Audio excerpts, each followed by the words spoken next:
Chainsaw Man is a very weird series to talk about. Created by Tatsuki Fujimoto in 2018 before subsequently getting an anime adaptation in 2022, it is a series that, even prior to blowing up as a result of getting animated, always had a bit of a cult following surrounding it and the main character of it, Denji, seemingly for his he just like me for real attitude and relatability. And admittedly, it's a series that at first I couldn't really get into. I watched all of the anime in one sitting while streaming it for a friend over a Discord call, and I'm not sure quite why, but I just couldn't get into it as much as my friends had. I finished it, thought the action was pretty cool, and then promptly put it in the back of my mind for about a year. That was how it stood until I recently picked up the manga, caught up with it, rewatched the anime, and then promptly realized that, oh my goodness, this is peak. I think the reason that I couldn't really get into it at first when I had only watched the anime is because of all of the gross out scenes. Despite now realizing that they have a very important purpose in the wider narrative of Chainsaw Man, when I was first watching it, I was rather taken back by how,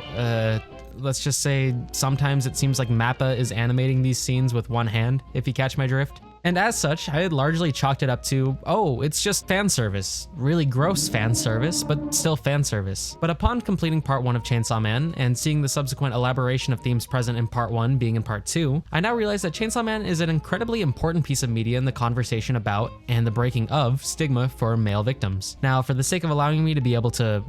afford to live and not get demonetized to hell and back by YouTube, when I'm referring to male victims, I am specifically referring to the topics above, in case that wasn't already clear. Also, a little unrelated, but I will try to stay spoiler free for Chainsaw Man or any other media that I talk about here, but if it really comes down to it, I'll put a spoiler warning ahead of time. Alright, are we good? Who knows, YouTube might still decide to have beef with this video for no reason. Anyways, when male victims are brought up in conversation, whether it be referring to media or real life, oftentimes it is very common to see people dismissing the feelings of men who have been victimized by such circumstances through the means of people saying, oh, I wish I was him, or oh, you should have just fought back harder, or something along those lines. Hell, when you see news outlets referring to heinous crimes in which a male is a victim, calling it something rather light in comparison to crimes in which the roles are reversed, rather than referring to the two crimes with equal weight, it creates a very generalized outlook from people consuming this media, portraying the rather one-note narrative of men cannot be victims because men always crave sexual intimacy, which just isn't true. And that is where Chainsaw Man comes in. Throughout the course of Chainsaw Man, our main character, Denji, finds himself in situations where, despite his apparent hypersexuality, he is lulled into scenarios that he finds himself uncomfortable with and ultimately disgusted about by the end of it. If you have only watched the anime, then I think it can be rather easy to come out with the impression that Denji is a rather one-note character driven purely by the thought of experiencing the touch of a woman, and that is seemingly true at a surface level initially. In the many conflicts during season 1, Denji's primary motivation is usually the commodification of some female body part or intimate act that is offered to him by a woman with higher authoritative status than himself. But time and time again, he completes whatever goal it is he needs to complete,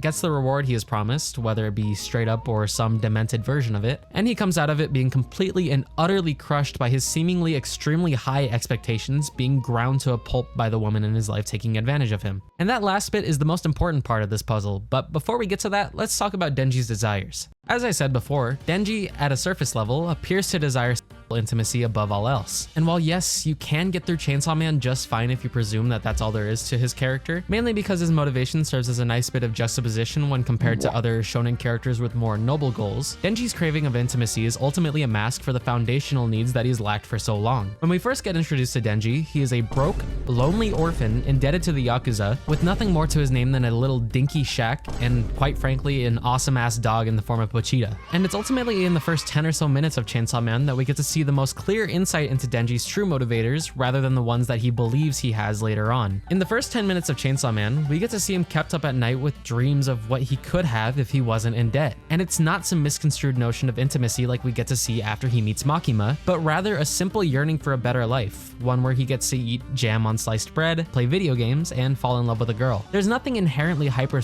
about the Denji that we meet pre-becoming Chainsaw Man. It is only after turning into Chainsaw Man for the first time and subsequently being adopted by Makima that we get to see how his lack of basic needs when growing up, paired with his subsequent misguiding by Makima, has allowed him to come to the rather incorrect assumption that sexual experiences are the direct cause of personal fulfillment and happiness, despite the fact that the two can be mutually exclusive. It's an assumption that prevails even today in real life, with literal middle schoolers and high schoolers talking about body counts and getting freaky long before what realistically is healthy for them. It's a very naive outlook on the world, seemingly perpetuated through media that, at a surface level, presents the narrative that getting laid is the the epitome of being cool, and ultimately will solve all your problems, and that's all there is to it, despite the fact that this take has an extreme lack of nuance in it. Denji takes this notion of naivety and presents a more realistic outcome of it, one where every single time he finally reaches his given end goal for a conflict, he comes out of it confused and disoriented as to why it wasn't the be-all end-all for his problems. And that's because the answer is quite simple. It isn't. In all of these circumstances, Denji is ultimately being taken advantage of for the sake of the fulfillment of other women abusing their power dynamic over him, whether it be for their own goals or in Himeno's case, just because why not, I guess, purely because of his naive views of relationships. Side note, by the way, but when Aki said Himeno was hearing their requiem to her in heaven, No! Anyways, it's a great bit of representation full of incredible nuance that you don't really get to see nowadays. It's a very common trope in older movies and shows for a younger person to want to get with someone's hot mom or a hot teacher or something. And while initially it can make for maybe like a funny scene or two, a lot of the time, these sorts of scenarios in media often cater to a more adult male view. And while yes, I'm sure that there are males who take a look at this and think, right on little bro, it misses the point that these are, at the end of the day, thoughts created by perpetually hormonal teens who, quite frankly, don't know what they want in life yet. And that's why it is so disappointing to see a large portion of Chainsaw Man fans massively misinterpreting these moments as something to look at and think, oh man, I wish I was him, when really that couldn't be further from the truth. The very point that Chainsaw Man is trying to make with these scenarios is that these situations that Denji is put in are incredibly bad, which would also be a statement that is true if the genders were reversed. Yet because of the fact that Denji is victimized by conventionally attractive women, it suddenly becomes a lot less of a crime for people viewing this purely because of the gender roles in the situation, despite the fact that the lasting outcome of these moments can manifest themselves in trauma for ages to come, which is something that we still see being explored through Chainsaw Man even today, with Denji recently reflecting on how his hypersexuality has been taken advantage of, ultimately resulting in him having trauma and not being able to pursue goals that are much more fulfilling to his life as a whole. Point being that it is personally really sad for me to see people being so willing to brush over the actual long-lasting trauma that Denji has experienced purely because of a mix of the fact that the perpetrators of said trauma are female and the fact that Denji has hypersexuality tendencies, which, may I remind you, are tendencies that were not present in him at the beginning of the series, and were only placed in him as a result of Makima's careful manufacturing of said tendencies. Take a shot for how many times I said tendencies in that last sentence, holy moly. So I know it might be hard to look past the fact that, oh my god, look, they're attractive women on a surface level, but the more important factor in my opinion when deciding how you feel about them in a broader context should ultimately come down to their actions and how others are made to feel by them, not just the one-sided narrative of, oh, Denji should like it because I would like it. Now, for as much as I've been talking about how Chainsaw Man is a good outlet for representation of male victims, let's talk about one example that, quite frankly, kind of sucks a lot. You know, I was almost debating talking about The Painter again, purely because, holy wow, that series' use of assault is horrible, but honestly, that would have been too easy, and I've already talked about it before. Instead, the example that I'm gonna give right now is one that pains me, as it's from a series that I have really liked for a long time. The series in question is the Amazon Prime series, The Boys, and its most recent episode as of writing this, Season 4, Episode 6, Dirty Business. Now, I'm not going to talk about the politics of The Boys, as quite frankly the other video where I tried to do that got age restricted, so no. However, in spite of the care that the showrunners of The Boys have shown in the past with regards to sensitive topics such as this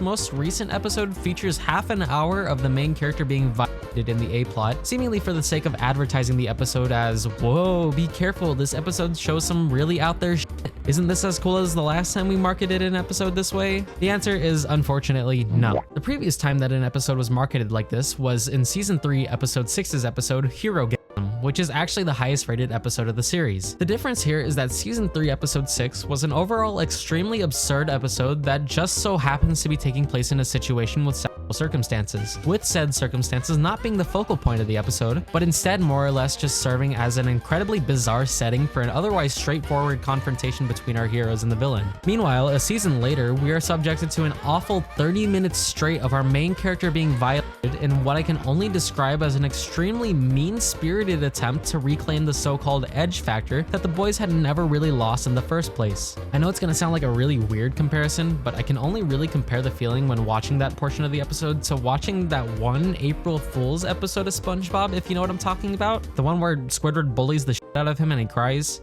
Just me? Okay. Anyways, at the end of the day, the consequences of this painful to watch half an hour are only offhandedly mentioned in one line, before being pushed to the side for the sake of blaming the character being upset on other trauma that he had experienced in the previous episodes of this season, rather than focusing on the fact that this is something that will likely affect him and his views on relationships for the rest of his life. This is an issue that The Boys' sister series on Amazon, Invincible, has tackled a lot better in its comics, so I would highly recommend giving them a read when you get the chance, because quite frankly, I can't really talk about it without spoiling the shit out of the comics, and they are actual peak. Please go read them. In any case, getting back to Chainsaw Man, the difference between Chainsaw Man and something like The Boys in their representation is the care with which the creators handled the outcome of the event that traumatizes their character. On one hand, you have a character who spends almost the entire series getting ruined in some aspect and is still dealing with the long-lasting effects of it even after the source of said trauma is seemingly removed. On the other hand, you have the main character being